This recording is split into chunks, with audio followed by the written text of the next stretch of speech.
Somalian heritage, but he's based in Mayfair. He's an activist and a humanitarian worker. And goodness, he's a tweeter of note that you need to follow because that's exactly what I do.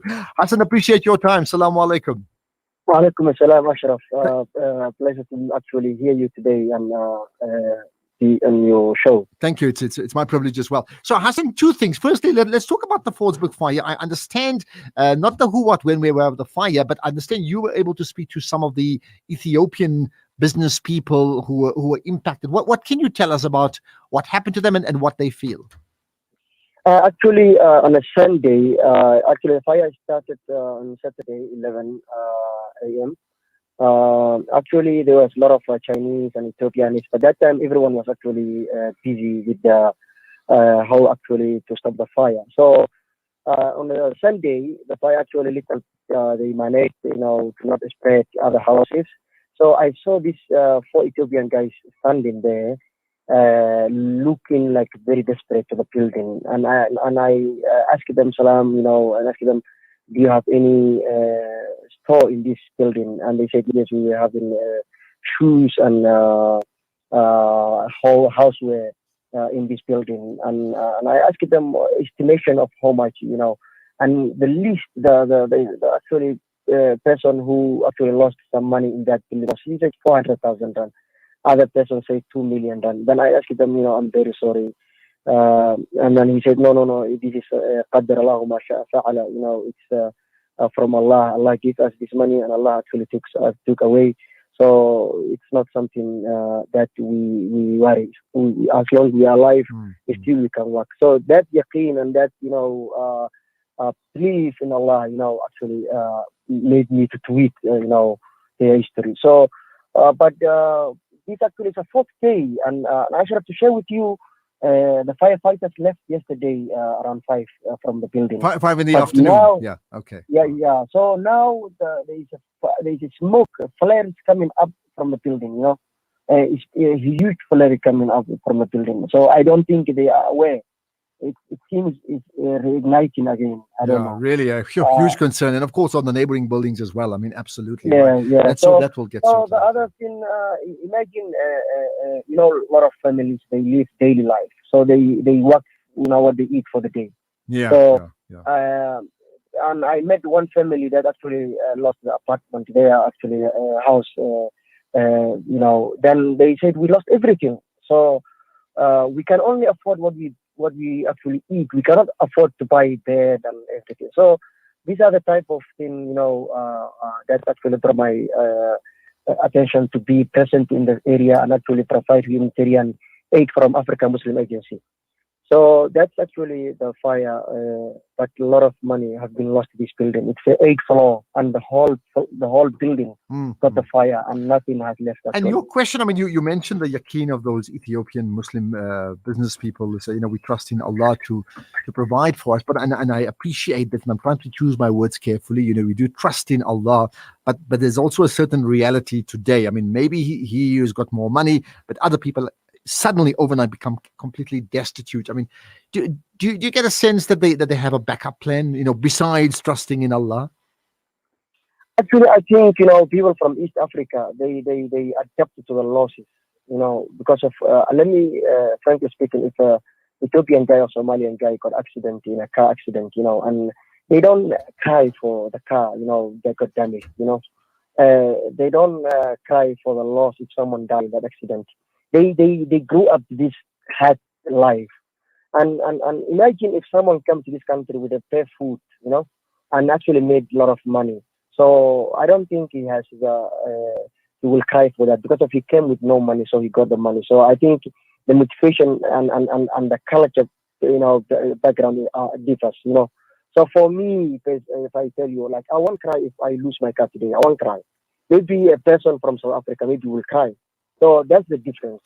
And why do you think that's the case? I mean, what is it that inspires, people from East Africa? I mean, many of them are Muslim, right? But obviously some of them are not, right? But what is it that inspires them to live in a way that they just understand, that they just get it, to say, look, one day we up, one day we down. Alhamdulillah, we're just going to carry on. We are nomad people. And nomad people, they actually hurt the camel and the cows. So maybe this place you don't have a permanent house, so a permanent home. So wherever the rain falls, you go there. You see. So if you lose today, there's another opportunity out there. So that's actually the motivation behind all the what the motivation. Now I am aware that the first wave of Somalians to South Africa in particular came as refugees when the war broke out in Somalia, just when South Africa had democracy. I mean, prior to that we had no Somalians in this country, right? Yes. My question to you then, in that period that Somalians have been in our country, to what degree have they showed enormous resilience to make their mark in what is now their country? And then you're very much one of those people, right? Yes, actually, if I understand correctly the question, Somalis came here 1991. They are Somalis came before 1991 during the colonial era 300 years ago. There are some Somalis, but they actually they now call them this place after Croatia, where they call the Berbera Road. I think there is an old Somali man. He said, my father was a Somali, my grandfather was a Somali. So that generation actually they actually integrated and they have actually lost their track. For the other generation that came in 1991 after, and then there's a 2008 also civil war in Somalia because it's an Ethiopian invasion that came. Then actually I'm part of those who came after 2008.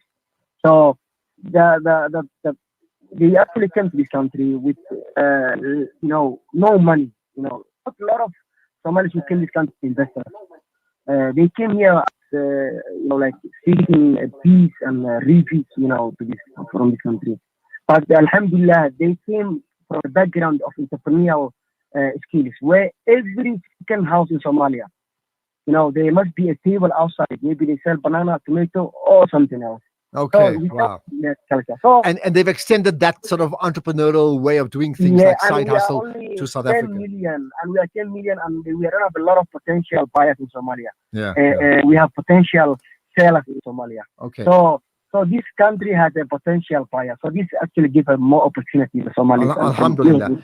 All right, yeah. Hassan, here's the bad news and the good news. The bad news is we never spoke about the decay of Mayfair, something that you have written extensively or tweeted about extensively over the last few months, and I've certainly followed it, right? So that's the bad news. The good news is I've not done that because I was focusing on the Somali people, and I would love to have that separate chat about Mayfair in the next few days, because I think it's really important that we amplify Yes, that. It's very important, and I scared for my life. And some people actually yesterday was a World Press Freedom Day, and for me, sometimes I'm not able to write anything. I feel it's important to share with the world or with South Africans because of fear of my life.